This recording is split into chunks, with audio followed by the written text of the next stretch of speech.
guys, welcome back to IGN Live at E3 2013. For all the latest gaming news, be sure to follow us on Twitter at IGN or check us out on Facebook. Right now, we're going to have a look at Need for Speed Rivals, so let's get to it. Thanks, Naomi, and thank you, Marcus, for bringing by Need for Speed Rivals to the IGN Live show, the latest in the long-running Need for Speed series. Absolutely, and no problem being here. It's obviously great to be at E3, be back on the show, talk about Need for Speed. I think Need for Speed Rivals is going to surprise people in many aspects. You showed it at the EA press conference, and we thought it looked great. Yeah, visually, it's built on the Frostbite 3 engine, which is obviously the technology coming up from DICE, which is boosting Battlefield 3, Battlefield 4. We've made a driving engine out of that, and I think it shows. Visually, we're very proud of what we're showing. And this is a new developer for Need for Speed, is that right?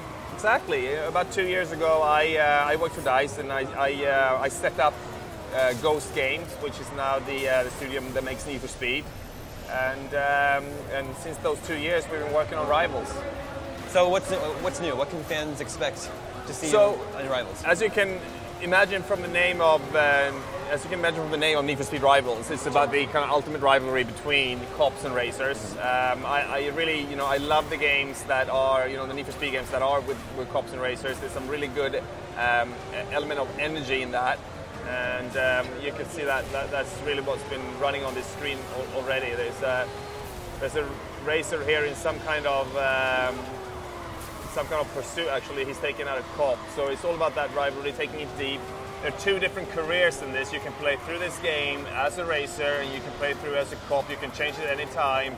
Find the balance of gameplay that you want.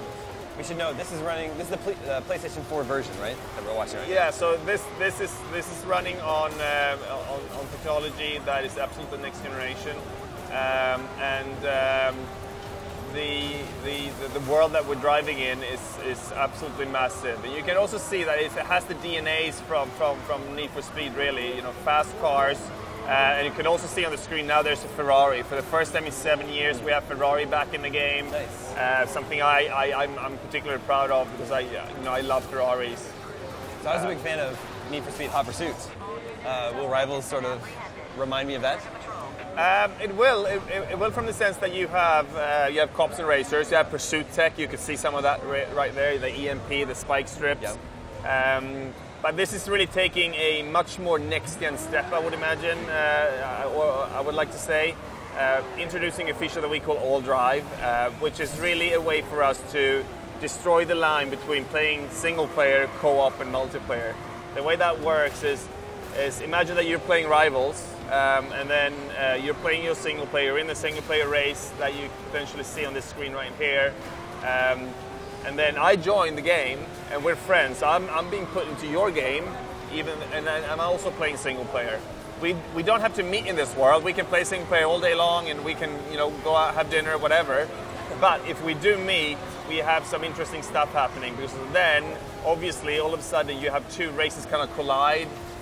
If you're playing as a cop, I play as a racer, you start going after me, and we go seamlessly from playing that single-player experience into that multiplayer experience. If you play as a cop, I play as a cop, and we meet up, all of a sudden the game recognizes that we're not playing co-op. You get some additional objectives to do, and the scoring changes. So it really is a kind of truly next-generation way of playing, I think, with the All Drive feature. Is it an open-world game? It's an open world game. It's, as I said, it's built on Frostbite, so the world's quite massive. What we're showing here at E3 is probably around, I would say, 15-20% of the whole world, and people can drive around here for a very long time before they need to kind of go on the same road again. What's the setting? Have you created a fictional driving area here? So there's absolutely a premise that people are playing through. Yeah. We're going to talk more about that later on, actually, in the campaign.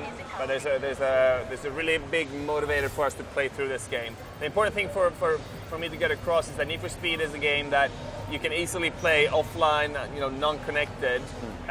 But that layer of All Drive, of your friends seamlessly coming to your world, is adding a layer of the unexpected, which is just creating situations that are so fun to experience. Can you give us an example? I can give you. Imagine that you are playing as a cop, you're in a chase, and you're in pursuit of someone, and all of a sudden you turn the corner and you find me being in a kind of one-to-one fight with someone else, and all of a sudden I go from playing I'm just playing alone against the AI, and then you start going after me using all the weapons in a human element. But you can also imagine, just when you fill this up with more people, the game is going to recognize that you are now 4 people, you are now 6 people, and serve you game modes that are very appropriate to that type of play. And really, the moments we're talking about are moments that we probably haven't seen before. In kind of the kind of slightly uncontrolled chaos that can appear in this game, sure, which is just so fun to experience. Looks like we drove past a hideout a while ago. Yeah, so that's a good kind of segue to talk about one of the other really cool new features in this game is what we call the high-stakes scoring system. What that is that the racers, as they go out, they collect more and more points, and as they do that, they also increase their multiplier. That means obviously that their points are going to start going exponentially. But when you do that, the longer you stay out, also the attention from the cops gets higher. And what the racer needs to do is he can collect points, but he only can keep the points if he goes and actually banks them. Okay. So what you need to do is balance the risk and reward, getting more and more points, and then at the right time go to the hideout and bank them to kind of start all over again if you want. If you are taken out by a cop, the cop will take all your points, so you lose it all. I see. So it's an interesting consequence in the racing from that system. What about your cars? Do you have to find cars in order to drive them? So there's a combination of that. There are cars to be found in the world, as we had in Need for Speed Most Wanted, but also many of the cars are tied into the progression system.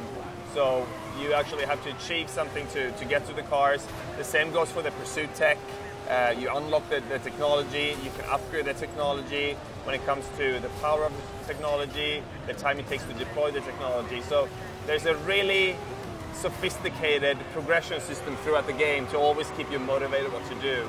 What you have up there on the right on the right side of the screen is something we call the shot list. The shot list are basically secondary objectives for you as you play through the game, things for you to do. So you never go around driving this game without anything to do. There's always something for you to do. And the way that the shot lists work on the racer side is that's how you play through the game in the progression, okay. Kind of trying to complete all the different shot lists and become the most famous racer. Yeah. So if I'm playing as a racer, I want to switch over and play as a cop. Do you have to back out, or kind of do it from within the game? How does it work? You do that in the safe house. Oh, okay. Yeah. Just pull out and so it's very seamless, and seamless is something that we've been obviously thinking about for this game. Either if you're playing alone, what you do, little weight, straight into the action. And when we talk about all drive, we're really talking about an experience which you choose how to experience. It's not a single player, it's not a co-op, it's not a multiplayer button in the menu. You have the Need for Speed Rivals experience, and then you choose how to experience it. Well, it looks very cool. When will we get to play it? It comes out this year for current gen, right? It comes out on 19th of November for right. current gen and PC, and it comes out on next generation a little bit later than that. Excellent. Marcus, thanks so much for bringing by Need for Speed Rivals. Thank you. Back to you, Naomi. Looking good, guys. As for you Need for Speed fans out there, how did that look to you? Tweet us your thoughts at IGN with the hashtag E32013. All right, that concludes our EA block of games. Next up, we're going to trade cars for the brightly colored world of The Legend of Zelda. Wind Waker is getting an HD remix, so let's see how it's looking.